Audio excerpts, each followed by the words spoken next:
This is a Pyramid One International Network presentation.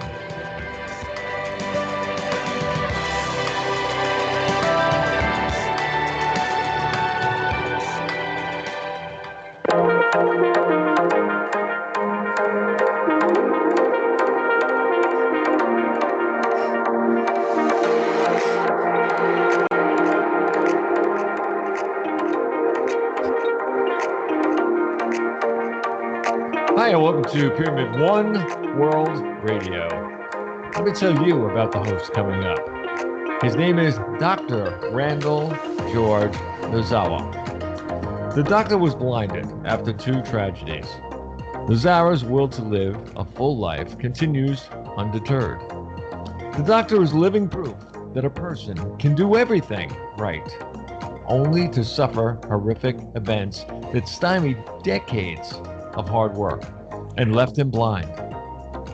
The two most gruesome tragedies he suffered would make the fire-breathing Godzilla buckle in bitterness, but not Nozawa. He's grateful just to be alive. Nozawa had played high school football in Honolulu and later became a professional bodybuilder. When he moved to Washington State, the crashing came down and foiled all his best laid plans.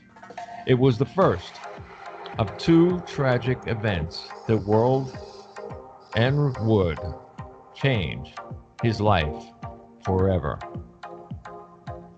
Muscle-bound Nozawa enrolled at the University of Washington's dental school, studied hard, and faithfully graduated.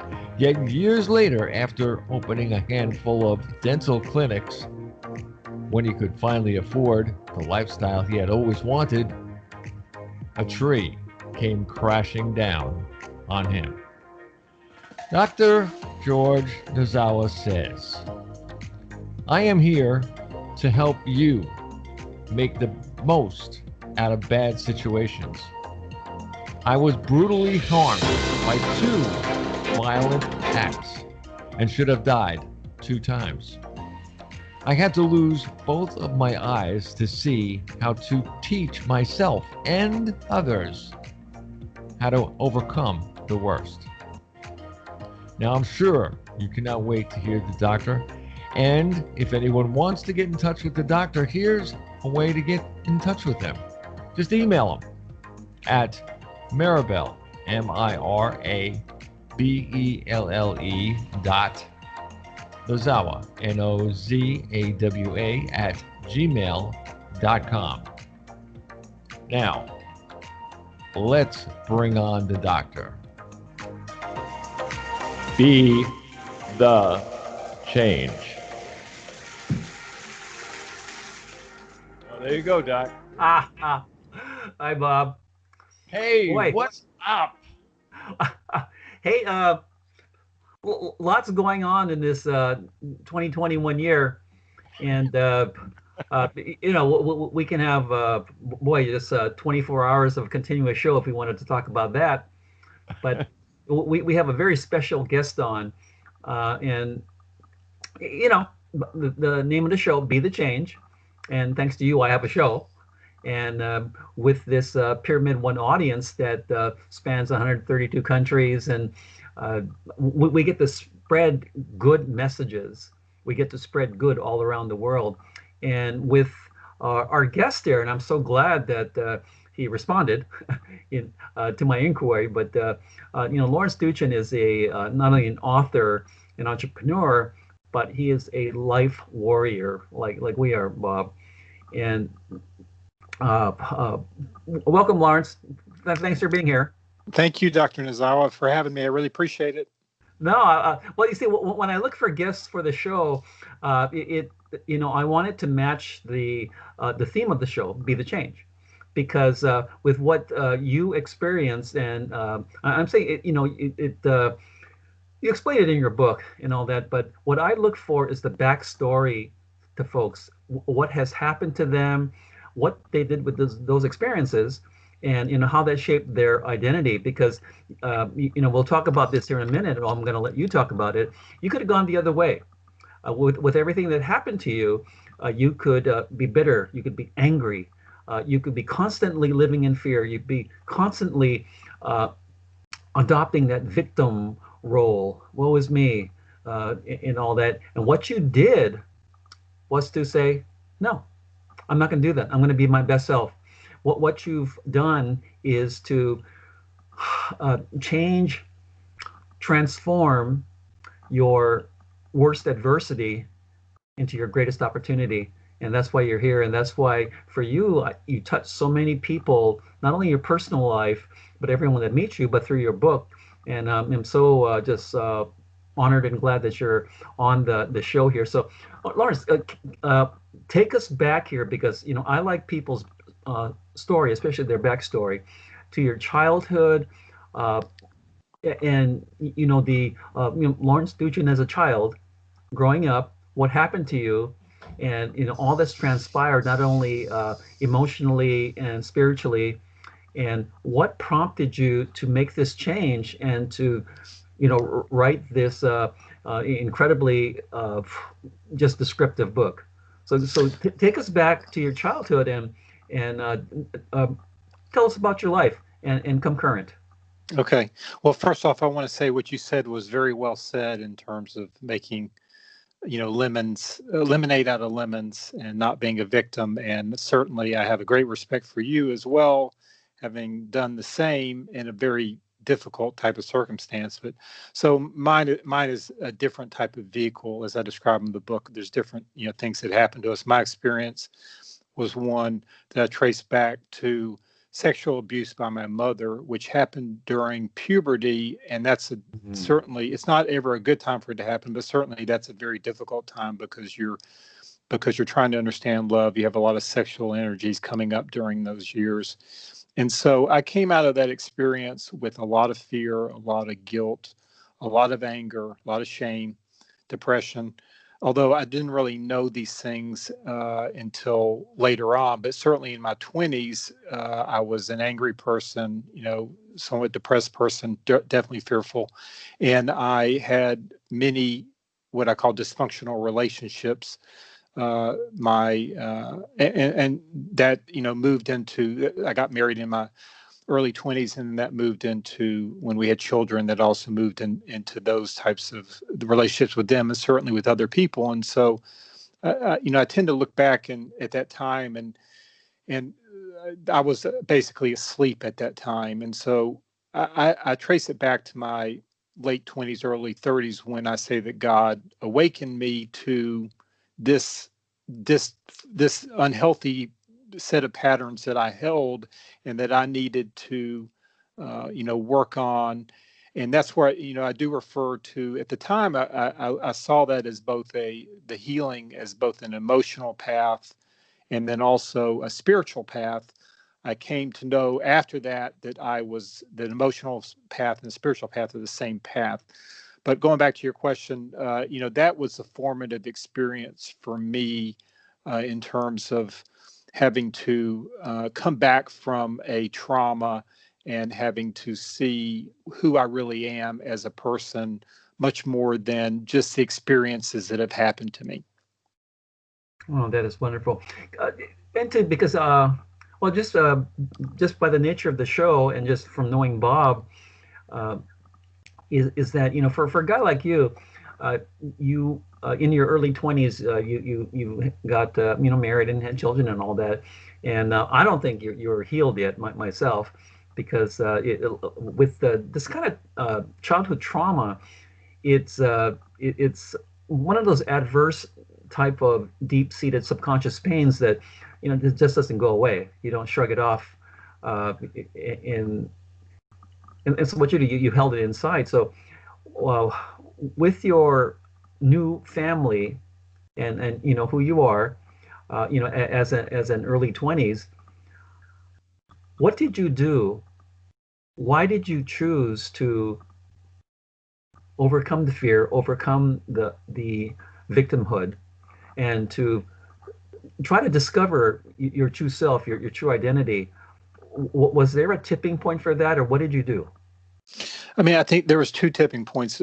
So, I went through basically I went through a tremendous amount of therapy in my 30s and my 40s, and a lot of emotional healing, and then a lot of also spiritual awakening, healing, that type of thing. But I trace us back to two things. Number one, my stepmother and father were in some kind of counseling. It was experiential counseling, and this place would have these seminars that they would hold in their regular place, but they would have them across the country. And so they were having one in Florida, and my stepmother and father said, "Oh, why don't you go to Florida to my wife and I and attend this?" And we thought we were going to have a free trip to Florida, like good time. Well, we didn't know what we were getting into. So, but I came out of that experience knowing how much dysfunction and pain and, what the trauma I had incurred had affected me. On the spiritual path, I remember very vividly when my daughter was about 2, I put her down for a nap, and I came out of the room, and I had such a deep love for her, and I knew at that time that love was the only force in the universe. And so I trace that back to that time in terms of God planting a seed in my heart of awakening, and then it blossoming from there. Not to say that the blossoming didn't have a lot of ups and downs and a lot of thorns in the rose, so to speak, because it's had a tremendous amount of that. But I'm extremely grateful for where I've come from and where I'm at. And so, a lot of that process is one of taking power back from your trauma and being a warrior and not acting like a victim. And so being a victim is very disempowering. And unfortunately, a lot of people act like a victim because they think it gets some attention in some way, and that's a really negative way of getting attention. That's related to a lower type of self-worth, unfortunately. And so there's so much worth and so much joy in our divinity that if we can come to see that, know that within ourselves, then that's the place that I want everybody to come to. No, that is incredible. In my shows and also the YouTube show that I have, and just working with Bob, is that we all think that there's this the highest energy that you could ever have is the God energy, and I call that the love energy. That there's nothing stronger or more powerful or magical. And so what you just described is one of those kind of power moments. When you looked at that creation that thanks to you and your wife, that this child and this new spirit was not here back then, 2 years prior to her birth, is that that awakened, I think, in you that that energy which we all have, and unless we recognize it, it's always there, but we have to recognize it and embrace it and be in that zone. And what you've done for you, your wife, your children, and all the people that have known you, is that you've taken that love energy and you grew in it, and you became that identity. And thanks to you, thanks to your courage, and thanks to the courage of your wife and your children, I mean, you end up with this wonderful book, of course. But I look at your life and all the people that you've touched, because you said, I want a different life.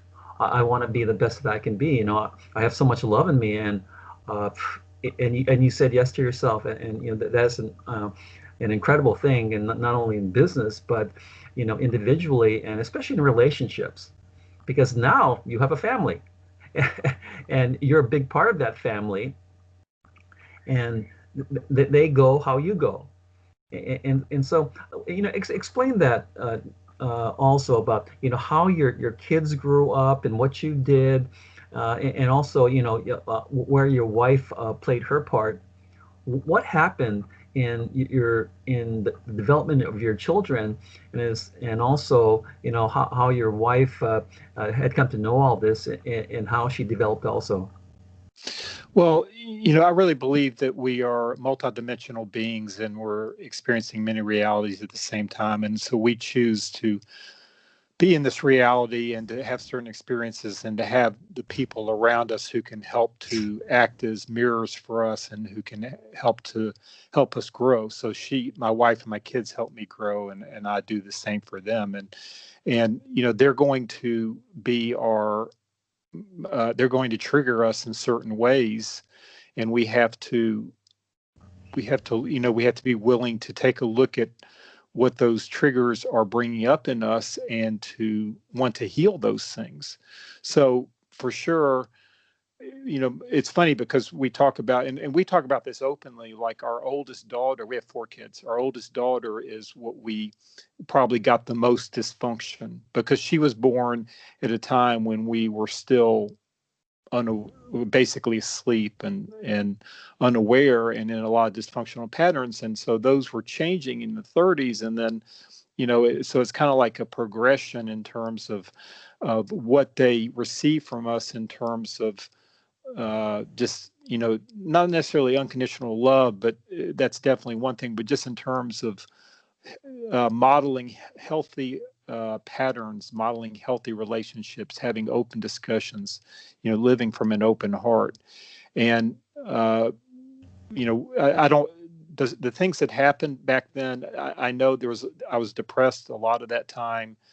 And I wish that were different, but I don't have regrets about it because it's kind of what was intended to happen. I don't see any other way. I couldn't have done anything differently than I did in terms of trying to move along as fast as I could, because I was trying to heal myself as fast as I could. But I had a lot to heal from. I had a lot of trauma to heal from. And I know that, God and the universe are very loving, and they're bringing things up in the fastest way possible without trying to harm you or without you, undergoing any additional trauma by moving too fast. So I believe I went fast. I did a lot of healing, but it wasn't, I don't have regrets about it because I couldn't have done it any differently than I did. Okay. Well, thanks for bringing that up, because what you've underwent, wasn't your choice, and as a youth, exactly so. You had no choice over that, so you had to go with it. And now, you go through life having no control. Okay, and one that kind of sets the tone for your identity back when. No control. Who am I? Why me? And as adults, we all want control over our life, most of us. But as children, it's that you're learning, developing your subconscious mind, seeing what the outside world looks like, and from there, developing your inner world. Okay. Now for your for the people that with all the people you've met, and so, because any kind of abuse, sexual, physical, psychological, things like that, it's real common. What would you say to other people that may come to you, or if you're out and about noticing things, what would you say would be the best tactic for folks that are being abused currently, and what they can do to get back to a life that they would love to live and become that person that they would love to be? What would you say to that? Well, I'm not so sure about in terms of if they're being abused currently, but let's say there's a tremendous amount of people who've obviously have been abused as children or in work situations. And so what I would say to them is, first off, I greatly empathize with them and have a lot of compassion because I went through the same thing, and that your life can be those everything that came out of that abuse does not have to torment you for the rest of your life. You can basically be a very joyful person. And so, the universe is wanting us to heal at a soul level. We're wanting to heal. And I know that there's varying degrees of resistance within individuals in terms of their willingness to heal at a more of a personality ego level in terms of allowing things to happen. So for me, healing was very important because I wanted to basically, as I put in the book, kind of get the poison out of me. It was very important for me to feel the type of joy and peace that I know is possible for me to feel. And I would suggest to everyone that that's available to you.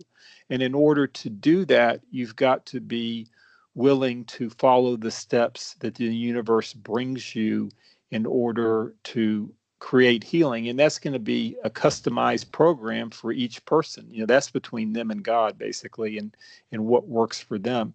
But some general steps that that I recommend is first off, you have to witness your emotions and reactions.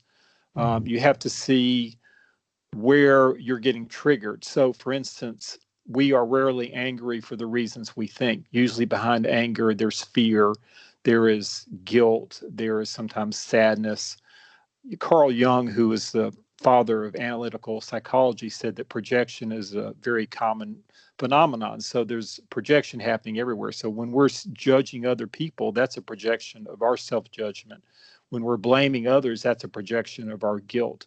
So we have to recognize how we're getting triggered, our emotional reactions, and pull those projections back in and say, what are the belief systems that support those judgments, projections, and what was the conditioning that caused those belief systems to be created? Now, certainly some people are more aware of their abuse and what happened and how it creates dysfunction in their life than other people. So once you become aware of it, then you've got to start some practices that will enable you to to start to heal that and to release the false belief system. So that could be, it could be therapy or counseling, that could be meditation, that could be yoga, it could be, definitely mindfulness, witnessing your thoughts, staying in the present moment. Could be any type of activity that promotes, the coming at the release of beliefs cellularly, because all those beliefs are held cellularly. So that could be something like dance, could be, it could be anything, painting, whatever fits for you to help release those and come to a higher awareness of who you are. No, that is boy, incredible stuff here. But just like you were saying, though, there are, people, many folks that are abused for whatever reason, and some more intently so, or at different ages. But you chose a path for you. What about all those folks? And of course, you mentioned some of this before. What about all those folks that went with it? And they accepted that victim role, and first maybe some of them becoming abusers themselves. Yeah. And what happens to those? I mean, I don't think they're automatically going to sign up for counseling and say, "Oh, there's something wrong with me. I want to fix this today." What about those kind of people? Either folks that surrounding them and are observing them, whether it be family members or friends or coworkers. What about those folks that are so struggling that they might, sink down there and, participate in those kind of negative behaviors that they experience? What about them? Yeah, so that's a very good point, because my mother was sexually abused, and so she passed it on to me, and I chose to stop that pattern. And I think there's a lot of people who have chosen to stop the patterns, whether their parents were alcoholics or whatever it is, whether they've chosen to stop the patterns. So the thing that I would say to people, fortunately or unfortunately, however you look at it, it's kind of like somebody who's an addict and who hits rock bottom and says, "I can't do this anymore." It's the pain of doing it is more than the pain of trying to heal from it. And everybody has to come to terms with where they're at in terms of being a victim, because for me, I see that as a prison cell of your own making. You're living really in a prison cell, and you don't realize the joy that's available to you and the peace that's available to you once you start to basically open the doors to that cell and let the sunlight come in and walk into a much greater reality of yourself. And so, there's going to be a lot of people who are going to stay in victim mentality, but it's not. I mean, it's not a life for me, and I don't judge them. I understand. I mean, we put it this way: we all fall into victim mentality at certain times, but we can't stay there. I've got some great quotes in the book. I've got like probably over 100 quotes in the book from just some major, amazing people, and some of the quotes are from Helen Keller, and she talks about not falling into victim mentality. And you look at Helen Keller, or you look at yourself, and that, I mean, I have great admiration for you all because of what you have to experience not having sight. And obviously she had other things she had to deal with besides that. So for me, it's kind of like, I don't try and compare, but I just have a lot of respect for people who really have severe illnesses, or who have lost their sight like you have, or things like that, and that they don't fall into a victim mentality. Yeah. Thanks for bringing it up, because initially, after the car wreck and the shooting and things like that, it's life has changed, right? And all the things that and you experienced this through the abuse, is that life has changed, and sometimes you will ask yourself what to do now, or why me, or you get so pissed that it's like, oh, okay. And then after a while, it's like, wow, victimhood it keeps me down here. I don't want to become good at this. I want to become good at good. I want to try to improve myself. Because it's like what you focus on is what you feel. What you focus on becomes real. And you focus on that enough, that is your life now. That is your reality, and that becomes your identity.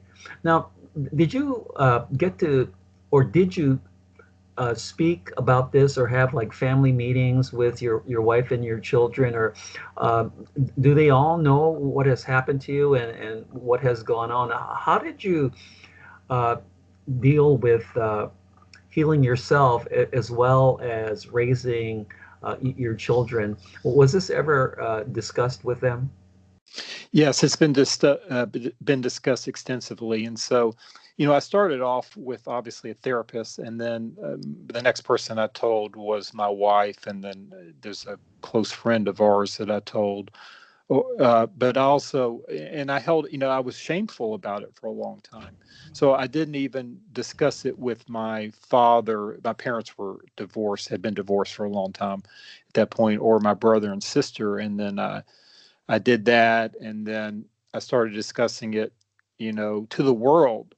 And there's information in the book about what happened to me, but it's not like, I put it out there to help people. I don't put it out there like as, hey, look at what happened to me, I'm a victim or whatever, because that's not who I am, and that's not who I want to be. And I also want to add to the comment about what you're saying about what you focus on. This is actually, it's a very good statement, because it's been proven in science. Quantum physics has shown us that we're one unified field of energy, and we're creating our reality, and what we focus on is what we're going to create. So if you focus on being a victim and thinking that everybody's screwing you, that everybody hates you, whatever, you're going to bring more of that to you, and you're going to just reinforce the illusion that you're in, that that's what's happening to you. It's kind of like a dog chasing its own tail. You have to step out of that illusion and say, actually, this is not what's happening to me, And then when you come from a place of being a warrior, and you come from a place of gratitude, the universe brings you a lot of that, and then you're really grateful. Yeah. No, well, I love talking to you, because that's how Bob and I talk. It's one of those things, because it's just in my lifetime. Well, I'm not 20 years old anymore, and with having met all my daughter's friends, boyfriends, and all that, I see a lot of them that are playing that victim role, and now that they're not in elementary school, or junior high school, they're adults in their mid-20s, early 30s, and they've chosen this path, and they're bringing into their lives all those negative things, and blaming the world, blaming other folks. Uh, uh, they're I like the word projection that Jung brings up, because it's a good way of get rid of your crap really quickly. I'll just dump it on you. Yeah, you're the asshole idiot, not me. And then from there you find out you're all alone, because you have this behavior, and people are going to go, oh, that's Lawrence. Ooh, let's kind of take this other road. Maybe he didn't see us, because he's going to do stuff like that. But there are these psychological tools that we use to decrease our pain. But unless we heal ourselves, you're that same person, and you're going to be all alone, because you're not being honest, and you don't want to confront that pain. You want to sidestep it, think it's going to go away, and it's totally out of my mind, but it's not. I mean, this is something that you live with forever. And thanks to your courage, and thanks to you, going chest to chest with that negative entity, you have this awesome life, with your family. You get this great book that's out there, but a lot of people can't do that, because one, maybe they don't have people to talk to. Like you chose a therapist and your wife and all that. What if these people either don't want to, or choose not to talk to someone, and then kind of slip further and further, down that hole? What do you suggest for those folks? Because, like I say, without socialization and talking this out, you harbor all the, the bad crap, and then nothing stays the same, right? So it's going to grow. The crap is going to grow until something breaks. So, what would you suggest for that? Well, I think that the universe can bring, it doesn't have to be counseling. I mean, basically, it could be journaling. There's different ways to attack. There's different ways to uncover your fears and beliefs and traumas, and to heal them. But the biggest thing is you have to want to do that. And so I'm a big believer that right now in the universe, we are being pushed both individually and collectively to release what is false, and to come into a greater knowing of our divinity. And unfortunately, you can see the people who are wanting to stay in victimhood are hardening their positions instead of lessening their positions. You can obviously, we know the polarization that's happened in the U.S. in the last couple of years, and so unfortunately, if you're asking for something to happen, like an evolutionary path at a soul level, but at an ego level, you're resisting it, then the way that I look at it is the universe is very loving. We don't have to suffer, but we create our own suffering through resistance. And so God will basically taps us on the shoulder a little bit and say, hey, pay attention to this. You may want to take a look at this. And then we don't pay attention. And then God hits us, with a little bit bigger stick, and says, hey, you pay attention. And then unfortunately, if you're not paying attention, he has to hit us with a redwood tree basically on our head to get us to kind of be, to awaken, because we're just not paying attention. And I don't like to see that happen to people's lives. And unfortunately, I fear that that's going to happen in a lot of lives, because we're so polarized, and people, as you can't even begin they won't find a middle ground, that you can't even give them any type of logic-based information to help pull them into the middle. And, I've got a chapter on truth in the book, and truth is not about us versus them. The problem is that we're in an us versus them instead of a we consciousness. And so us versus them is saying, like, I have the truth and you don't. Now you need to come over to my side to the truth. And the truth is much higher than that. It's not an us versus them. We're one humanity. We're one body of God. And the truth is much higher than that.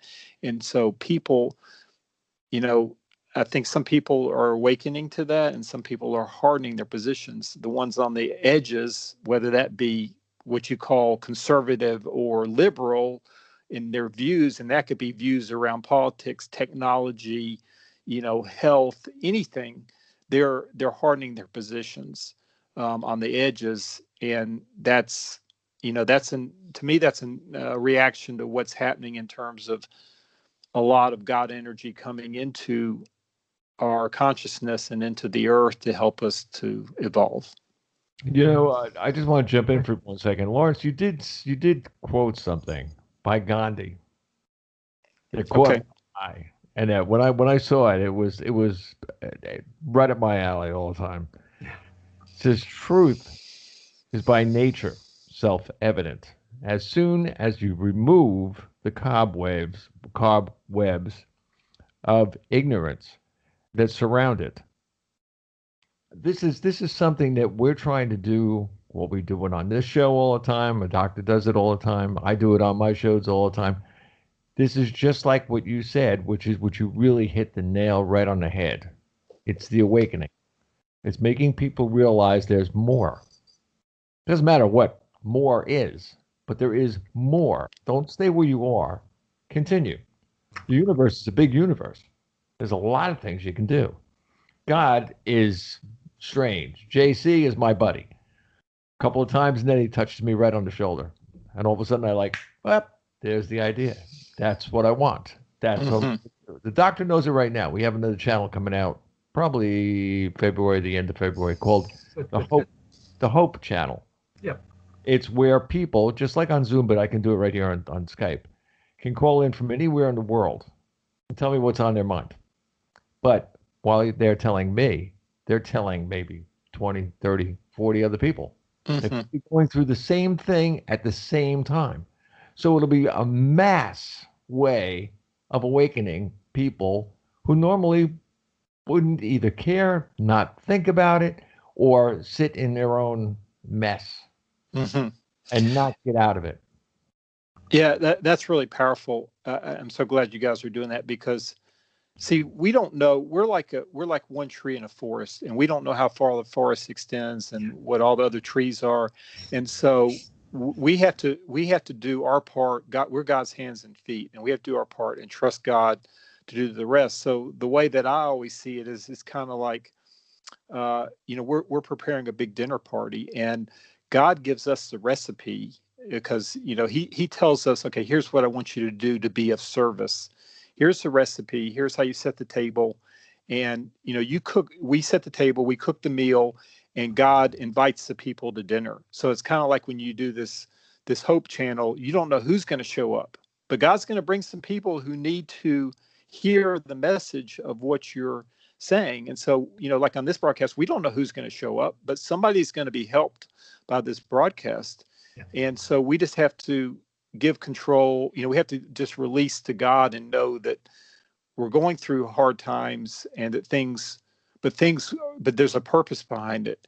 In the forest, when things decompose, there's new growth that comes out of that decomposition. So that's what's happening now. We have a lot of new growth happening. We have these convergences like what you're creating, these channels and so forth. Or like my book or other communities that are forming while everything else is breaking down, while stuff is breaking down. And it needs to break down because it was headed off a cliff. It wasn't working. I mean, the whole thing from basically politics to the earth to health is all just wasn't working. And so, it's an exciting time. It's a holy time for me. I mean, I'm excited to be here. Join the crowd.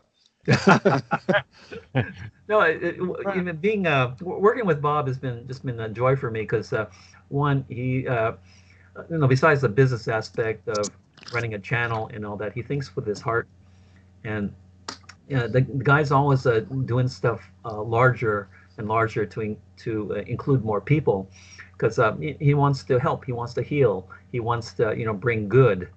And unless we stand up for good, then evil will win.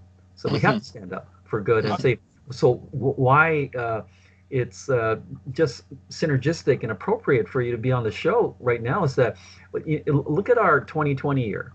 It's been gripped with this microbe and fear, and do this, and things like that. And so on a different, type of path, it's you can understand that, because the power of fear, shame, guilt, and from that, just hoping, and not doing anything about it, because you did something about your situation, is that you wanted to be a different person, you wanted different results, you wanted different outcomes, and a lot of that comes from honesty, and honesty, truth, love. You can, it's probably all the same meaning, but you let love win, and a lot of people aren't, and that makes me sad, and especially if I can't talk to them, or if they can't have someone to talk to, because they're looking through life at this narrow lens, and it's a negative lens, and the world is, yes, it's beautiful out there, if we have developed our inner world, and a lot of people haven't. So, Bob has really kind of expanded everything, and made, because of technology, made things more global. And what I'm hoping is that, people will call in, because, there's, if you're somewhere away, or, there's safety, so to speak, on the internet, because you're not sitting face to face with someone. I can't tell anymore. So that's why, I just like chatting away, right? But this way, people are, feeling, okay, I can call in, and I don't have to show up to the counselor's office, and people see me walking in there, because, I'm telling the world that I'm screwed up, right? But, I like that, because, what Bob is doing, because he's given folks a medium, a vehicle, to get help, and it's a safe place. You're not weak, you're not an asshole, you're not this or that. Say, hey, you're invited. What's going on with you? Okay, this is what's happened, and now we can just chat. And then when people so want to unleash, all that pent up frustration, anger, shame, guilt that they're holding in, but they don't know who to talk to. So I think that what a great thing for Bob to have these channels going, because we so need it right now, because everyone's just reeling in fear, and unless you dig your heels in and put love first, then this will worsen. And so what you've done is, you took a stand for yourself, you took a stand for love, you took a stand for, I'm better than this, and I want to live the life that I would most love to live, and I've got this cool family, and I want them to, in their lives, to put love first. So I guess, what would you tell to other family members, not family members, other families, that if you notice something, or if you were to give talks, or seminars, or webinars on your experiences, and on what they could do, what would you say, as far as it's your own personal idea of parenting, but what would you say about that, with relationships with your wife, with yourself, with your children, with people in business? What would you say would be some of your rules? Well, I think that our relationships authentic relationships,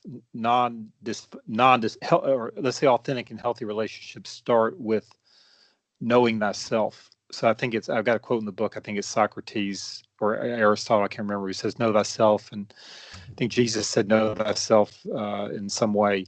And so know thyself means to know, again, why you do the things you do, and to have a desire to have more healthy relationships. And the thing that I want to tell people is, within families, so that's possible to have. And so you have to recognize that you've come together, that you're going to be triggered, and that you have to try not to be triggered. Not, I'm saying it's possibly triggered, but try not to react, and have compassion on your other family members, or your boss, or whomever it is. Really see them as a divine being who may not be as aware that they are a divine being as you are. It doesn't mean you're better than them. It just means that you've got some more awareness, that it's more come to a surface level, that you can, see them. And so you basically, do you want to approach them from a place of fear in defensiveness, or do you want to approach them from a place of love? And so we have to make that choice every time we're interacting with somebody. And, we have to just emphasize that every time. We've got to remember that, and we have to choose that, because what happens in victimhood is it's so easy to fall back in those victim patterns of blaming, of being defensive. And those are energetic pathways that they're like ruts that a wheelbarrow goes down. You've created this rut, you keep creating this rut, and you got to get your car out of the rut and drive in another lane. And so you do that by recognizing that you are doing the victim mentality. And just, it's as simple as choosing to say, that's not how I want to have this relationship. I don't want to be in this relationship coming from an inauthentic victim mentality. I want to be in this relationship coming from a place of power within myself and a place of kindness. One of the things that has been important for me over the last couple of years is, and I'm not 100% perfect on this, and I don't beat myself up when I don't do it well, but just to be as kind as possible. I think kindness is very underrated in terms of, because kindness is really starts with, respect and kindness are the foundations of compassion and love. Okay. You bring up some. Oh, go ahead, Bob. No, I was going to say that while you're on that train of thought, okay, you also have a chapter in the book, forgiveness and compassion. You want to tell me a little bit about those channels? Yeah. So actually, the way that we, our heart, the electromagnetic field coming from the heart is 60 times larger than the one coming from the brain. The heart is literally the seat of our consciousness, and that's where I believe that God resides. And so we are heart-centered beings, but we have fooled ourselves into this ego-centered mind. And the mind is a great tool, but it's logical and we need it. And I have a very strong logical mind. I'm an intelligent person, but I came from that perspective for a long time, and I had to move into a heart-centered perspective, which is where your joy is. Okay, so the way that we move into a heart-centered perspective is through gratitude, forgiveness, and compassion.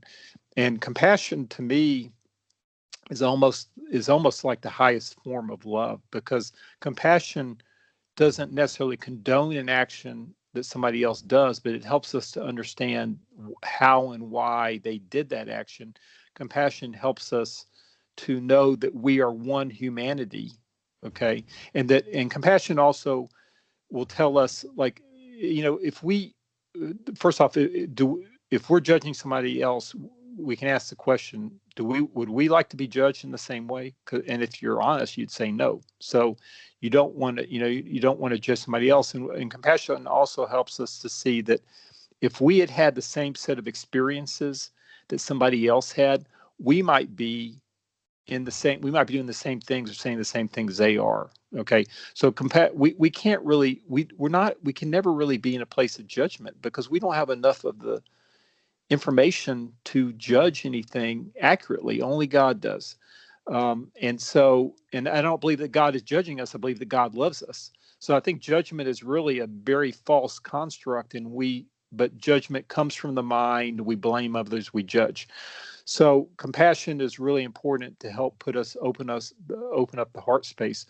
Forgiveness, basically, when we are not willing to forgive, we think we're harming the other person, but we're actually creating, again, a prison cell of our own making, because being in a non-forgiving state closes our heart off and creates an energetic in us that's not healthy. It's basically the ego wants to stay in wants to have vengeance, right? So we have to move from our ego-centered to a more of divine, heart-centered space where we want to forgive, because that blesses the other person and it also blesses us. And it's interesting because I've got in the book, in the forgiveness chapter, the Ho'oponopono prayer, which you may be aware of. It's a Hawaiian prayer, which I think is a very powerful prayer.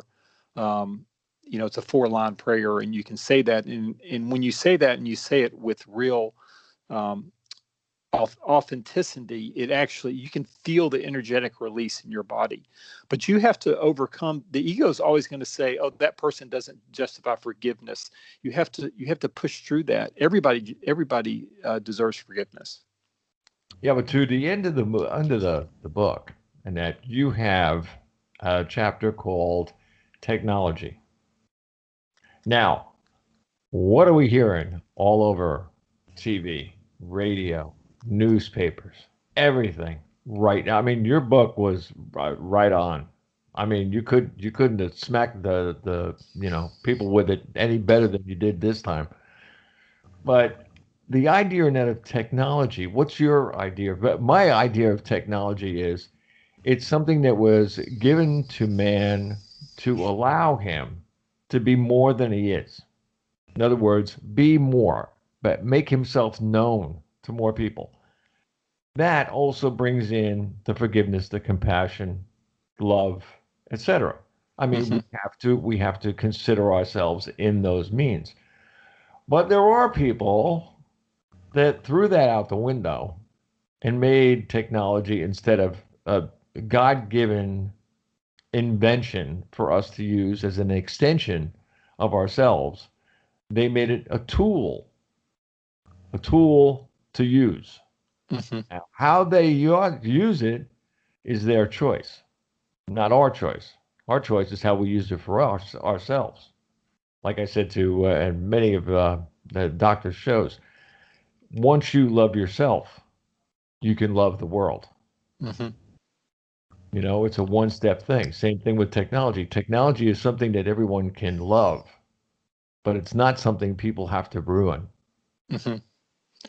Yeah. So, for me, there's nothing is good or bad. It's how it's used. Okay. Mhm. It's all part of creation. It's how it's used.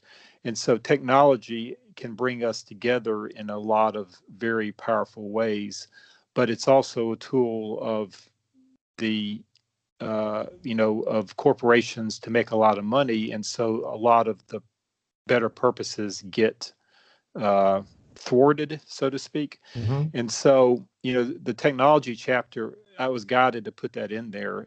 It's kind of a weird chapter for the compared to the rest of the book, but I was guided to put that in there. And the technology chapter really covers some of the dangers, physical dangers of technology that were not being told. And I've got links. That's the only chapter I have links in, because we are electromagnetic beings. And so technology, a cell phone, like the frequency that we put off between our brain and our body is between basically like 1 to 30 hertz.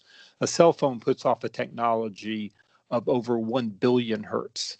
And so it's affecting health in certain ways. And so that's one of some of the information I put in that chapter. The second part of the information I put in that chapter was related to basically AI and virtual reality and getting sucked into a virtual world that is what I call soulless and is devoid of things that are in the natural world.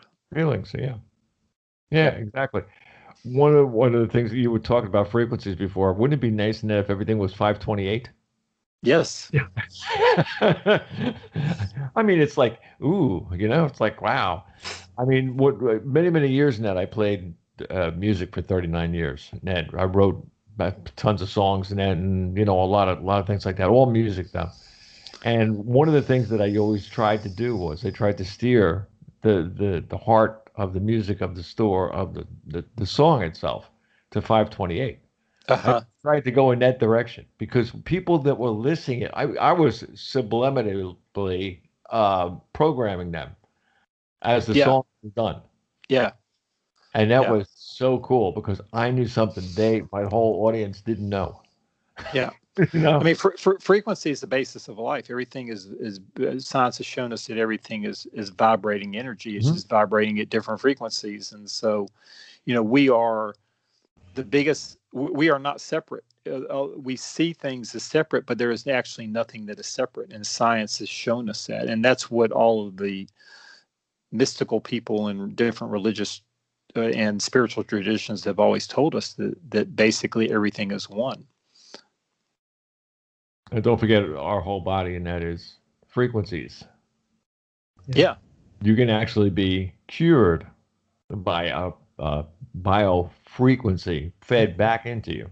That's right. Yeah, actually, we have a, and I mentioned in the book, we have a company called HUSO, HUSO, which is a sound frequency technology which uses only human sound. It's been modulating a certain way, and so we are actually doing very well with that. We have units, like thousands of units across the world, and that's something that I co-founded that company, and my co-founder is the creator of the device, and she's a very divinely led person, and so that's there to help people to kind of recalibrate from a lot of this negative, the negative EMS from technology.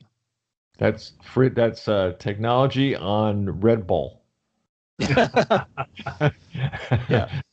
I'm serious. That's the next thing that's coming. I mean, people don't understand all these drugs. I mean, come on, let's face it. Every single time that I watch TV, another drug, another drug. And you see kids jumping around, oh, we're having a great time, and a dog catching a frisbee, you know, but you got to take this drug.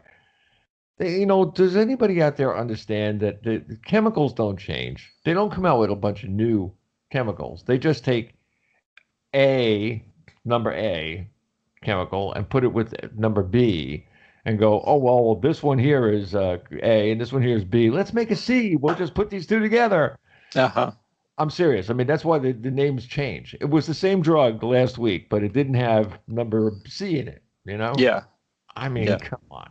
It's getting absolutely ridiculous. But frequency technology, I mean, that's something that's been around forever. Mm-hmm. Forever. It's probably what made us feel better 50 years ago than we feel now. Because there was no cell tower flying down the block, you know, flowing you with a bunch of frequencies you don't need. Right, exactly. This is really cool. No, what you both bring up is, well, you know, everything, you know, vibrates no matter what it is. And then, you know, you both bring up the heart. And I don't know if you know this, but in 1991, it was discovered that we have 40,000 neurites in our heart. Neurites meaning they look like neurons or brain cells. And so that means our heart, to what you're speaking to, can think and feel. Uh-huh. And so, you know, people say, well, that's not possible. The heart just bumps blood, and what the hell else is it? Well, you know, with this discovery of the neurites, is that our hearts can think and feel. And you know, your brain's connected to your heart, to your microbiome, your gut, okay, and every cell in your body. So, and when we talk about that level, you know, Lawrence, you're like kind of advanced science here, because you're into you know, the quantum energy, which is Max Planck stuff, and you know, something that Einstein didn't agree with, because he didn't like not knowing how to explain things. So he was a time space, and right. You know, that's long since been expanded upon. So, you know, what you're bringing up is that the most powerful force on earth is love, because it's at a vibration level that is healing. Okay, and then, you know, and you know, Bob has, and you have seen a lot of that with you know, certain frequencies, that it can calm people down. It can you know, help heal speed and injury, healing and injury. It can cure people from cancer. Okay? And you listen to that, and as more and more science has come to that, you know, you know,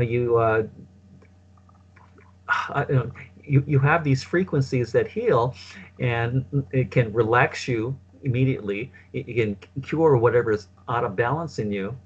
And now what we're inundated with, and you know, still speaking to, you know, what you've gone through, is all this electromagnetic frequencies that aren't natural. And you got people like you know, Facebook, Google, and this Bill Gates funded SoftBank that wants to put up in outer space like 100,000 different satellites. Okay. And look what we're bombarded with. So when people want to try to do something with their lives, and with the all coinciding with the 5G, that we're bombarded with these not natural frequencies. And Hmm. that sometimes, or not sometimes, but it does change uh, your physiology, body, plus the way you think, and Yeah. that becomes part of you. So I just go back to what you're saying, is that love first. Love is the strongest, most powerful first force in the universe, on Earth, and you stick to that. Now you're in control of every cell in your body. You're in control of your genetics.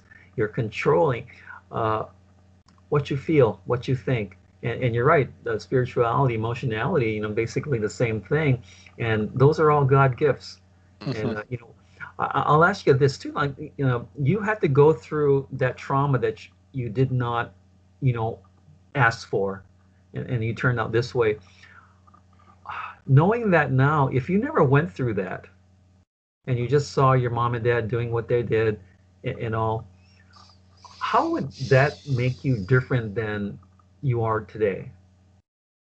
That's a great question. So I'm a big believer that the trauma was, I call the trauma a gift, You. because Yeah. it was a blessing, because it put me on a certain path to be able to heal and awaken to a much greater reality of who I am, to become a much more joyful, peaceful person, to become a person who wants to help others, to be of service, to be open hearted. I don't know that I would have had those things happen, because what happens is I found that a lot of people who are really putting gifts into the world and doing things like you all are, and others, and myself, that that comes out of trauma. Yeah. The universe, I say in the book, the universe teaches us through contrast. So it's the Mm. contrast to having something so traumatic happen to us that propels us, that shows us what we're capable of and shows us who we are.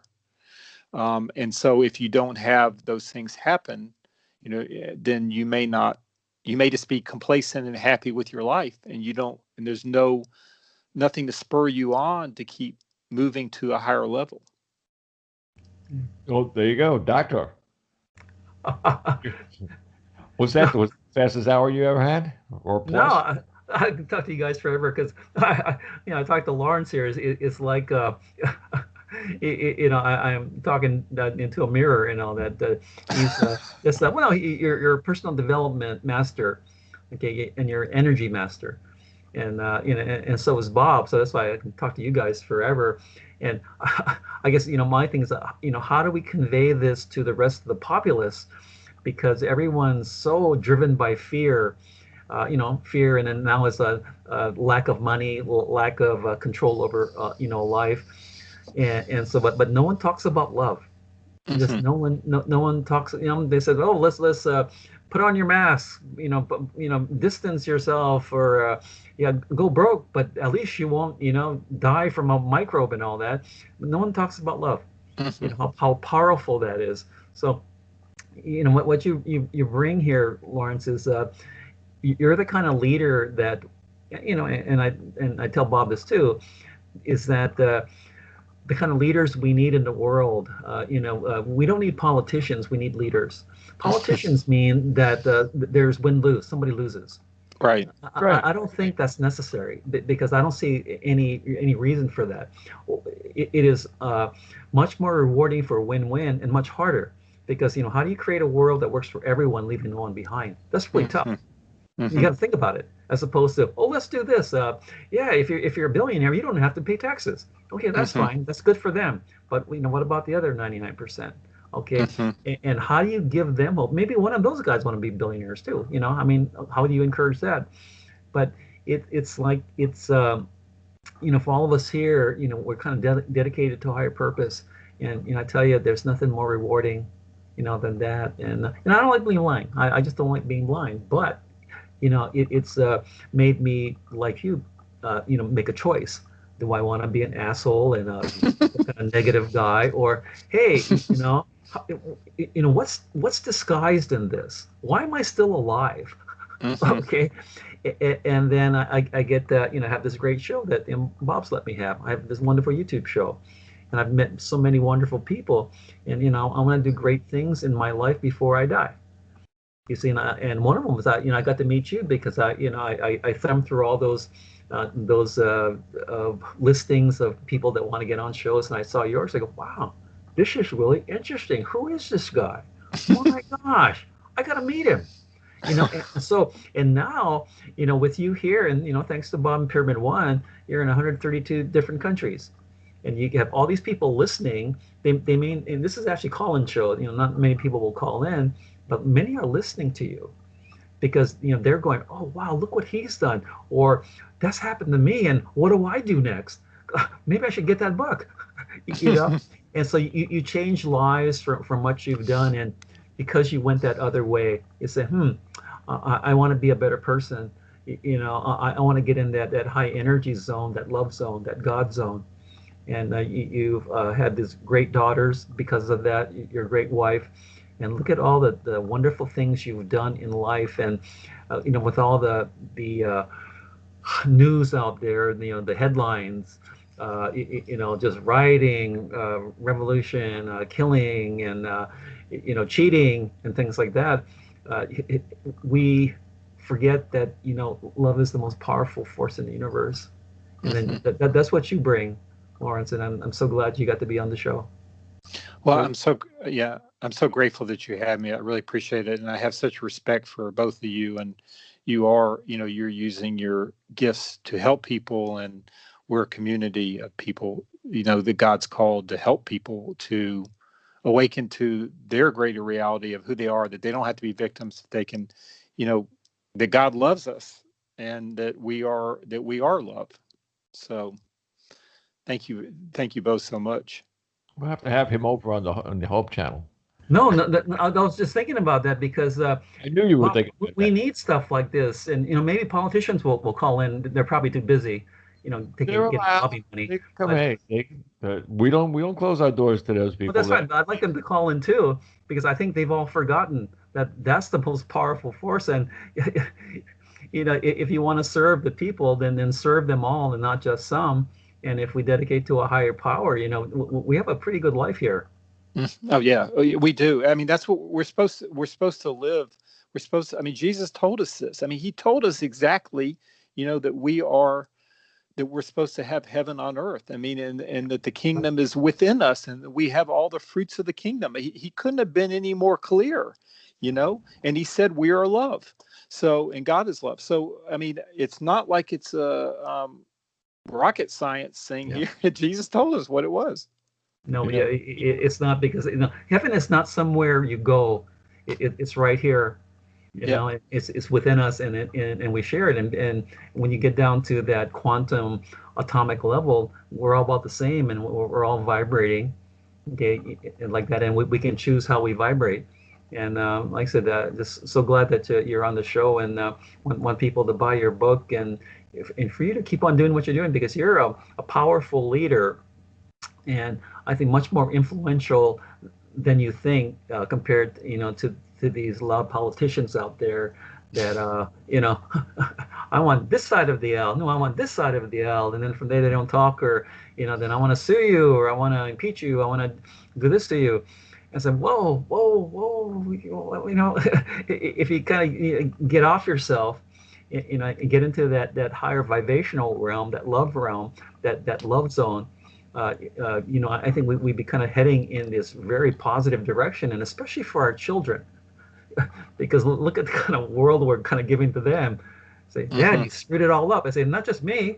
I had help screwing it up, but I want to unscrew it up if possible. You see, and so that's why I really, love this show, and for having guests like you on it. So, thank you so much for being here. Thank you for the kind words, and thanks for having me. Oh, the name of the book that we're looking at here is A Book on Fear, Feeling Safe in a Challenging World. Everyone listening right now knows that we are in a challenging world. This is a world that this book can do a lot of good things to you. If you read it, just read it, the energy that comes from that book will change your life. You can change your life. Well said. Try it. It works. Trust me. Well said. Lawrence, where can we get in touch with you? So the best place my website is actually lawrencedoochin.com, but if you go to a book on fear.com, it will forward to my website, and then you can basically you can email me through the website, and you can also, the book's available like on Amazon, Barnes & Noble, all the online retailers, both as a paperback and as an ebook, but you can click from the website to the Amazon site to purchase the book. So it's a book on fear.com, and that'll forward to lawrencedoochin.com. Nice. Doctor, everybody wants to get in touch with you. Go to my website, drrandallgeorge.com, or email me. And you had mentioned it earlier, Mirabelle.nozawa@gmail.com. Mirabelle is my youngest daughter's middle name. And everyone said, well, I've got a business one, of course, but I like that one best because I really love my daughter. But Mirabelle.nozawa@gmail.com. Well, there you go, gentlemen. Thank you very much, both of you. This is an awesome show. Tomorrow, sometime, you'll see it on YouTube. Just go to the channel, Pyramid One Radio. Pretty easy, right? Until that time, remember, God loves you. He really does. Love is the biggest word in our vocabulary. Use it. Believe it. Feel it. It's you. God bless y'all. Bob Charles.